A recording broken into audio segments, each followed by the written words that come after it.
প্রথমবার আসার পর বরফ খুব ভালো লাগতেছে। তখন কাজিনদের ছবি পাঠাইছিলাম। কাজিন বলতেছিল যে প্রথমবার খুব ভালো লাগে, আস্তে আস্তে যখন নিজের বাড়ি গাড়ি হবে তখন আর ভালো লাগবে না, তখন নিজের পরিষ্কার করতে হবে সব কিছু। তো এই যে দেখেন, কালকে সকালে এই লোক গাড়ি নিয়ে বাইরে হবে, তো জায়গাটা পরিষ্কার করে নিতেছে।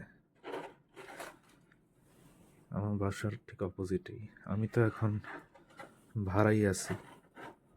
এটা কিন্তু হ্যালিফ্যাক্সের খুব